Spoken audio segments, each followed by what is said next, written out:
YouTube channel Khimji કાચરિયાના માધ્યમ દ્વારા સત્સંગ સાંભળનારા સર્વ ભાવિક ભક્તજનોના હૃદયમાં બિરાજમાન પરમાત્માને મારા પ્રણામ।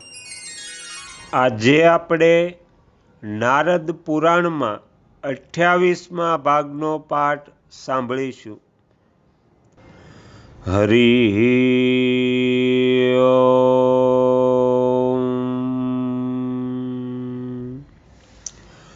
નારદજી કહે છે, હે ભાઈજી, મારી ગંગા મહાત્મય સાંભળવાની ઈચ્છા હતી તે તો સાંભળી લીધું। તે તમામ પાપોને નાશ કરનારું છે। હવે મને દાન અને દાનના પાત્રના લક્ષણ કહો। શ્રી સનકજી કહે છે, હે દેવર્ષે, બ્રાહ્મણ બધા વર્ણોનો શ્રેષ્ઠ ગુરુ છે। જેણે આપેલા દાનને અક્ષય બનાવવું હોય તેણે બ્રાહ્મણને જ દાન આપવું જોઈએ। સદાચારી બ્રાહ્મણ નિર્ભય થઈને બધાનું દાન લઈ શકે છે, પરંતુ ક્ષત્રિય અને વૈશ્ય કદી કોઈનું દાન ન લેવું। જે બ્રાહ્મણ ક્રોધી, પુત્રહીન, દંભાચારી તથા પોતાના કર્મનો ત્યાગ કરવાવાળો છે તેને આપેલું દાન નિષ્ફળ થઈ જાય છે। જે પરાઈ સ્ત્રીમાં આસક્ત, પરાયા ધનનો લોભી તથા જ્યોતિષી છે તેને આપેલું દાન પણ નિષ્ફળ થઈ જાય છે। જે બીજાના દોષો જુએ છે, જે કૃતજ્ઞ, કપટી અને યજ્ઞના અનઅધિકારીઓ દ્વારા યજ્ઞ કરાવે છે તેને આપેલું દાન પણ નિષ્ફળ થઈ જાય છે। જે સદા યાચક વૃત્તિ રાખે છે, જે હિંસક, દુષ્ટ અને રસનો વિક્રય કરે છે તેને આપેલું દાન પણ નિષ્ફળ છે। હે બ્રાહ્મણ, જે વેદ, સ્મૃતિ અને ધર્મનો વિક્રય કરે છે તેને આપેલું દાન પણ નિષ્ફળ છે।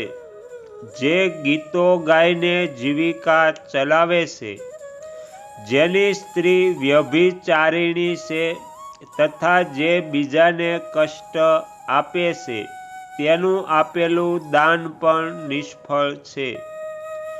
જે તલવારથી જીવિકા ચલાવે છે, જે શાહીથી જીવન નિર્વાહ ચલાવે છે, જે જીવિકા માટે દેવતાઓની પૂજા સ્વીકારે છે, જે સમગ્ર ગામના પુરોહિત છે તથા જે દૂતનું કામ કરે છે એવા લોકોને આપેલું દાન નિષ્ફળ છે।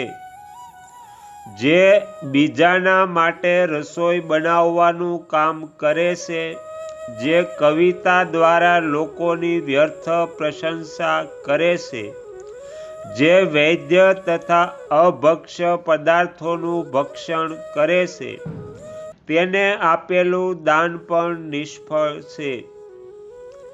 જે શૂદ્રોનું અન્ન ખાય છે, શૂદ્રોના મૂળદા બાળે છે અને વ્યભિચારિણી સ્ત્રીના સંતાનોનું ભોજન કરે છે તેમને આપેલું દાન પણ નિષ્ફળ છે। જે ભગવાન વિષ્ણુના નામ જપને વેચે છે, સંધ્યા કર્મ કરતો નથી તથા દૂષિત દાન લેવાથી દગ્ધ થઈ ગયો છે તેને આપેલું દાન પણ નિષ્ફળ છે। જે દિવસે સૂવે છે, દિવસે મૈથુન કરે છે તથા જે સંધ્યાકાળે ખાય છે તેને આપેલું દાન પણ નિષ્ફળ છે। જે મહાપાતકી છે, જેણે જ્ઞાતિ ભાઈઓએ જ્ઞાતિથી બહાર કરી દીધો છે, તથા જે પતિની હયાતીમાં કુંડ સંતાન અર્થાત વ્યભિચારથી ઉત્પન્ન થયો છે, અને ગોલોક સંતાન અર્થાત પતિના મૃત્યુ પછી વ્યભિચારથી પેદા થયો છે, તેને આપેલું દાન પણ નિષ્ફળ છે. જે પરિવીતિ અર્થાત નાના ભાઈના લગ્ન થઈ ગયા પછી પણ લગ્ન કર્યા નથી, તે ષટ પરિવેતા અર્થાત મોટા ભાઈની પહેલા લગ્ન કરી લેનાર, સ્ત્રીને વશ રહેનાર અને અત્યંત દુષ્ટ છે, તેને આપેલું દાન પણ નિષ્ફળ છે. જે શરાબી, માંસાહારી, સ્ત્રીલપંડ, અત્યંત લોભી, ચોર અને ચુગલીખોર છે, તેને આપેલું દાન પણ નિષ્ફળ થાય છે. હે દ્વિજશ્રેષ્ઠ, જે કોઈ પણ પાપ પરાયણ અને સજ્જન પુરુષો દ્વારા સદા નિંદિત હોય, તેમની પાસેથી ન તો દાન લેવું જોઈએ અને ન દાન આપવું જોઈએ.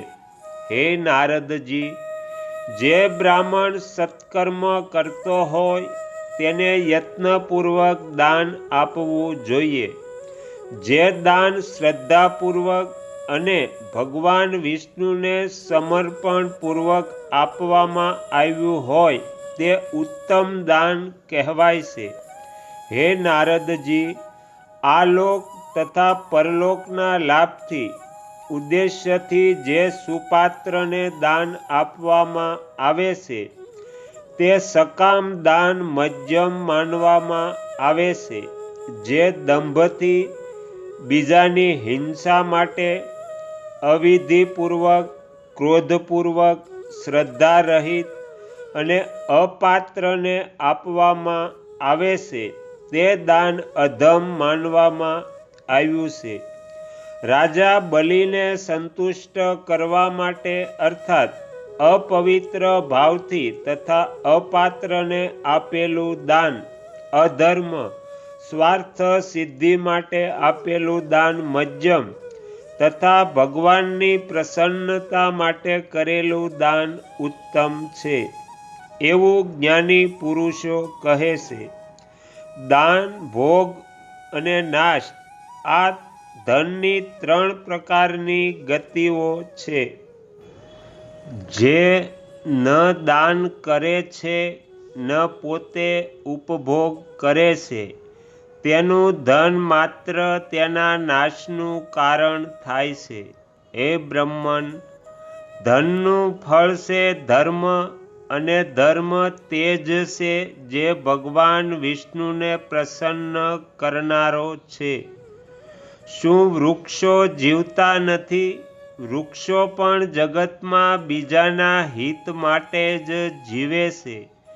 હે વિપ્રવર નારદ, જ્યાં વૃક્ષો પણ પોતાના મૂળિયા અને ફળો દ્વારા બીજાનું હિત કરે છે, ત્યાં જો મનુષ્ય પરોપકારી ન હોય, તો તે મરી ગયેલા જેવો છે.